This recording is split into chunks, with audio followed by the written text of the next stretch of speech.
Hi there, students. I wanted to give you a quick rundown on how this mole carnival simulation is going to work. So you'll find the link to it in Google Classroom. When you click on that, it may ask you to go ahead and pick an account. I'm going to do that right now.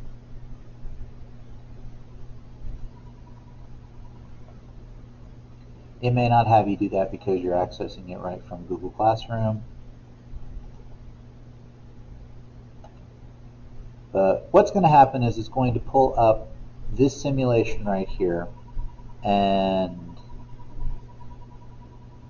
there's actually going to be an animation that you're going to need to watch. It doesn't have any sound, but watch through it just to kind of get a real quick overview of what's going on. It's the same dimensional analysis stuff that we've been working on.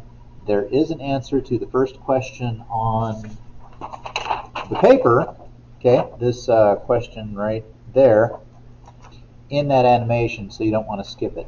I'm going to skip it for right now just so I can kind of get to show you how the sim itself works.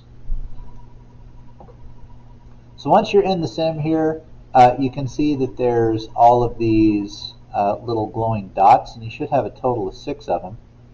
And what you're going to do is you're going to pick a glowing dot, you're going to just click on it, and when you do that, it's going to open up a problem. Okay, so for this one, for example, it says an eggshell is made of calcium carbonate. If an eggshell contains 0.0626 moles of calcium carbonate, how many grams of calcium carbonate are in the eggshell? Okay, so the first thing I want to do is I want to come down to this box here, and I'm going to type in the quantity that they give me, which they give me here 0.0626, so that's going to be what I type, 0.0626. Now I need to pick the unit. Remember, I told you units are super important because whatever unit you have on top is going to go on the bottom, and that's how you know you're going to cancel those out.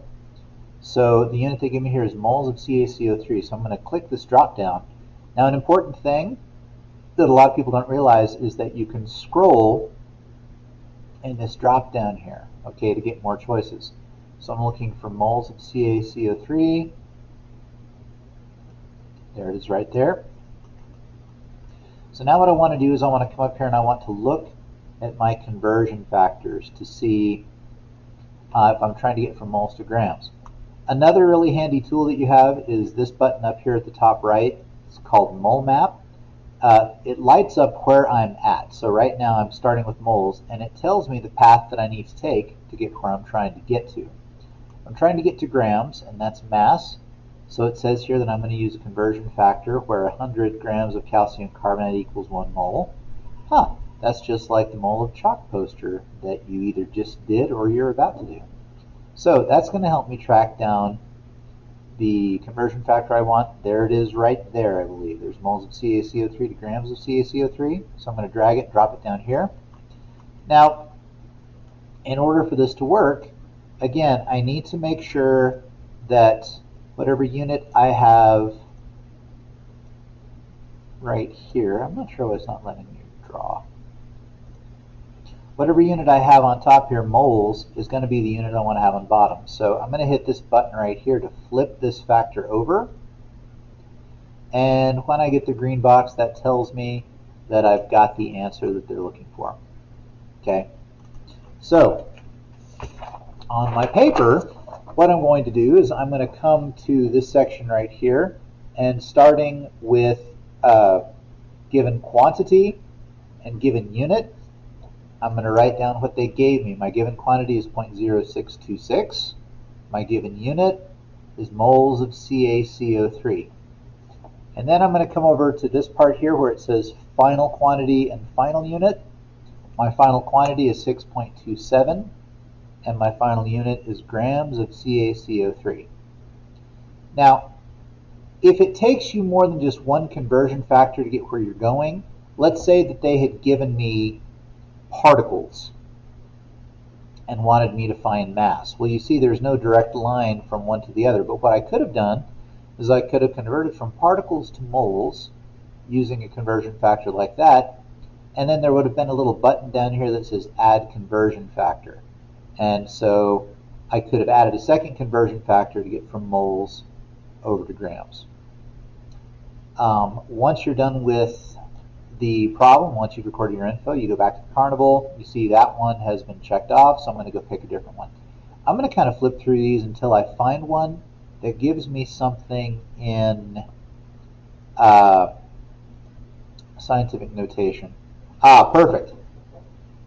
So you see on this problem, they give me 3.93 times 10 to the 21st atoms.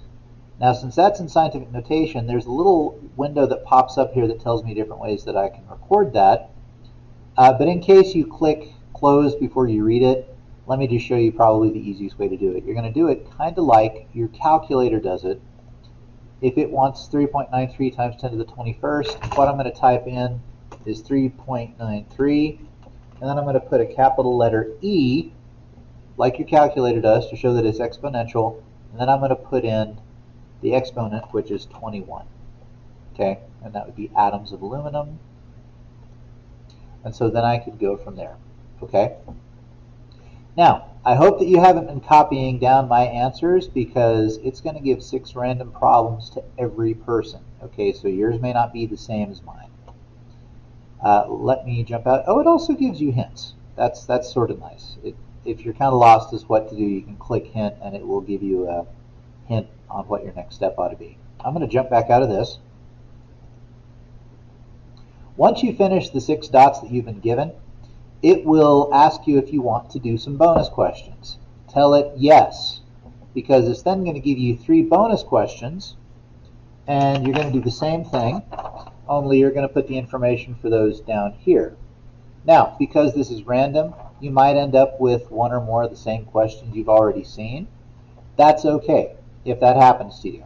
It probably won't, but there is a chance that it might. Once you've done those, then for this very last part, it tells you to click on the arrow on the right of the screen. Let me show you where that arrow is. It's over here. You can barely see it, but when I click that arrow, it takes me to a window where there's supposed to be some real-world examples. Now, they say it's coming soon, but it's been that way for at least 2 or 3 years now, so I doubt that it's going to be coming soon. But if you look here where it says Community Contributed, if I click that, then it gives me some examples that other people have put in. Some of these examples are pretty good, and you see I've got 2 pages of them. So like an example having to do, well, I don't know that that's a great example, but some of these examples are quality, okay? They talk about how you can use dimensional analysis to solve for a quantity. Some of these are pretty terrible. In fact, most of them are probably pretty terrible. What I want you to do is I want you to look at all of the community examples on both pages, and then you're going to choose one that you really like that does a good job and tell me why you think that's a good example. And you're also going to pick one that does a terrible job, and I want you to tell me which one and tell me why you think it's so bad. Okay? That's open-ended, so don't stress too much about it. Once you've got that done, you can hand those in. Couple other troubleshooting things. If the number they give you for your starting quantity has a comma in it, do not write the comma in your little quantity box. Okay, just like you wouldn't put a comma in a calculator. Speaking of, you don't need a calculator for this because it calculates things for you. All you have to do is line up those factors and just go wherever they take you. So I hope that's been helpful. Wish you all the best of luck, and I will talk to you again soon.